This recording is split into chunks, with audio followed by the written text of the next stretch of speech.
In the shadowy cliffs of the northern reaches of the continent of Zeah, there sits a strange altar whose origins are unknown, and true purpose is as opaque as the dark crystals themselves. If we can speculate on the true nature of this object, I believe it will unveil just how important it is to the story and lore of Runescape. To begin, we must simply observe the object that is called the Dark Altar. The object is shaped like a series of claws that jet up from a plinth, grasping towards what appears to be a dark purple crystal.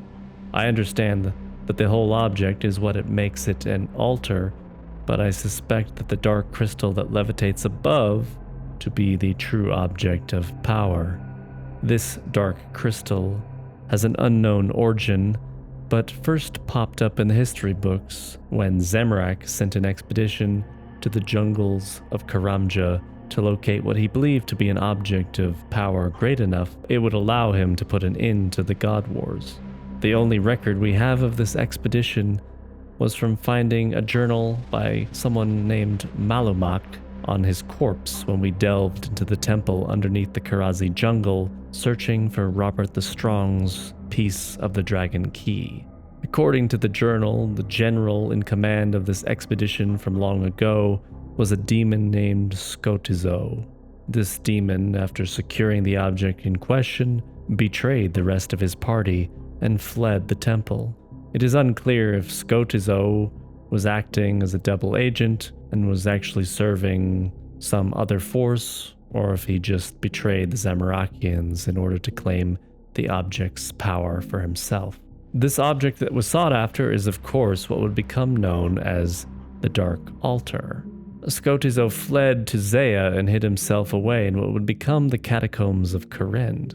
From Scoto's design, we can see how the Dark Altar altered the demon over the past couple thousand years. Possessing the artifact changed his physical form, where his body morphed to almost act as a living altar to the dark crystal within. Now you might ask yourself, if the Dark Altar is floating on a platform in the valley northeast of the Arceus Library, then how does Scoto have essentially the same dark crystal on his body? I would posit that there are probably many, maybe even thousands of these dark crystals, probably of varying size and shape, but they are all part of the same whole, and this will be clearer in a minute. What we know for sure is that the Dark Altar gives the power of immortality to the people of Arceus, and we also know that this power is given with intention. According to Eamon Dukat in Transvergence theory, he says, "I think it is of no coincidence that the Dark Altar allows blood and soul runes to be created, as these are primarily needed to reanimate the dead. I believe the power of the Dark Altar allows the energy needed to change essence into runes to seep through to this dimension. It is almost as if the Dark Altar has some sense of self-preservation and is looking for as many ways as possible to be integral to our community and thus gain power within it. I believe the Dark Altar has the ability to merge power and dimensions such as life and death, sanity and insanity, as well as converging the dimensions needed to craft runes, albeit with an agenda." So Dukat believed that the Dark Altar is essentially sentient. It has some kind of motivation in which it allows itself to be used. This begs the question as to why.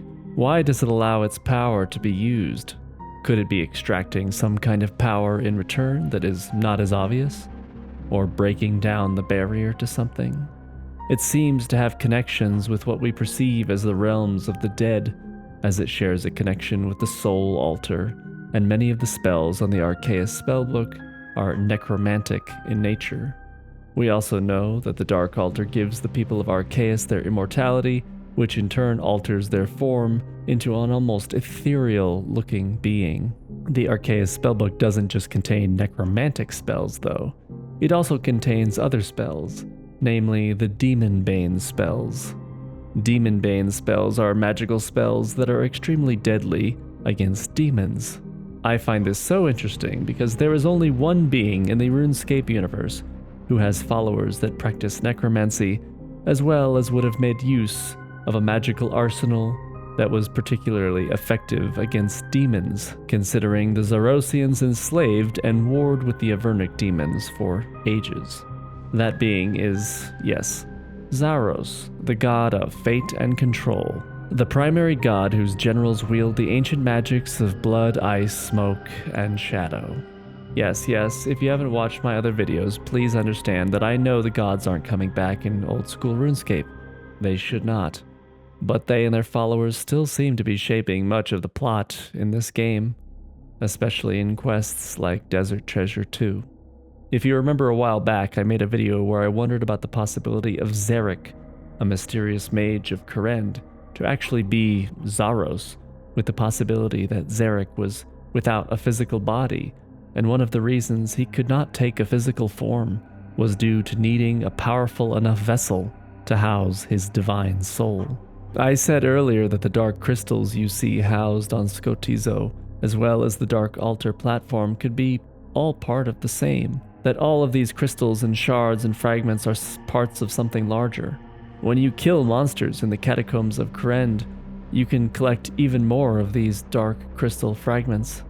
They are referred to as ancient fragments, a peculiar name for a crystal whose color scheme is shared with that of Zaros. Let me draw another little connection. Zaros has a sister named Seren. Seren is a goddess who is worshipped by the elvish people. The elves became addicted to her magic and used it to extend their lifespans.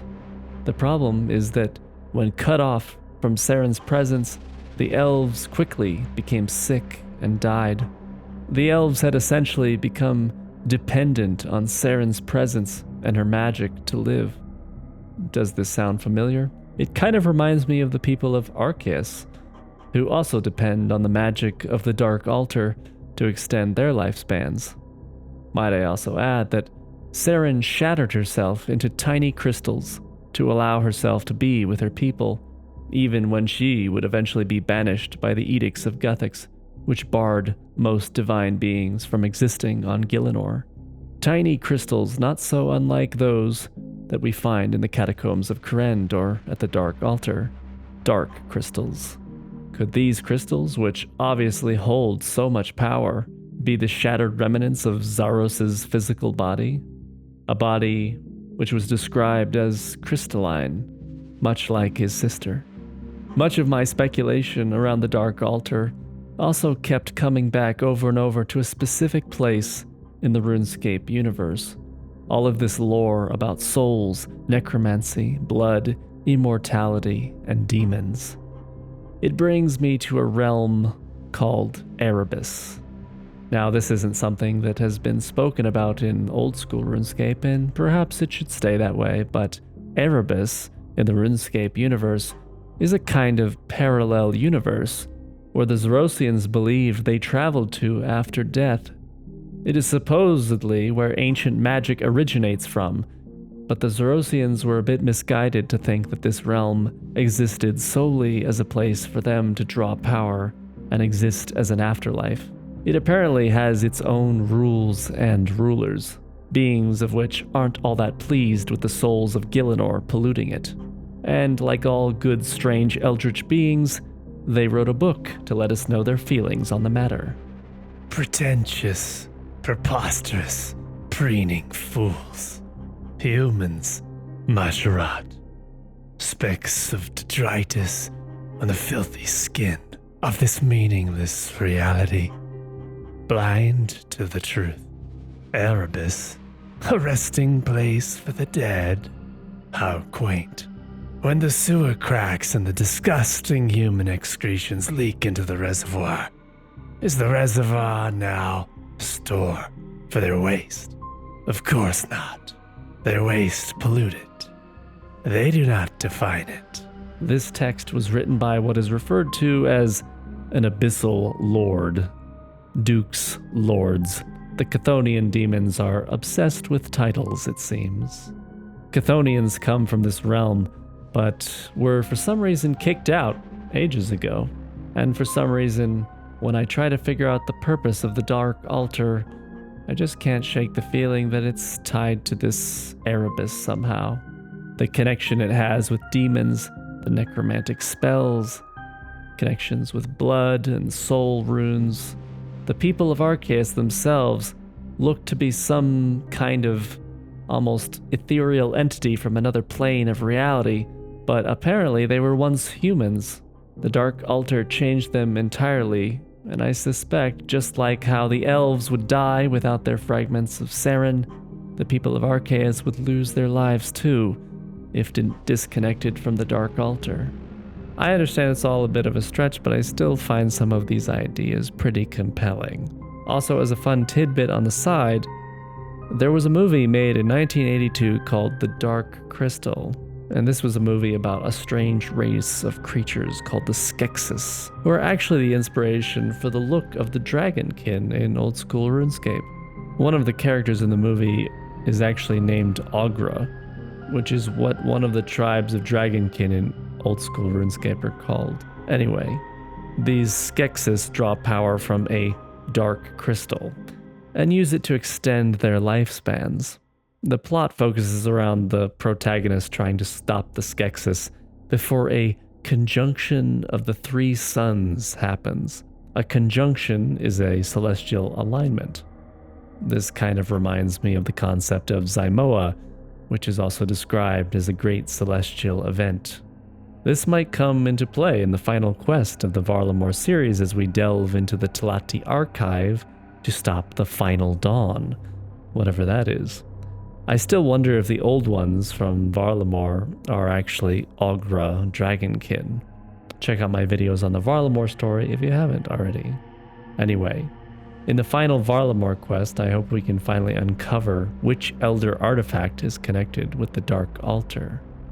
And maybe, finally, get to see once and for all the true identity of Zarek and the identity of the Old Ones.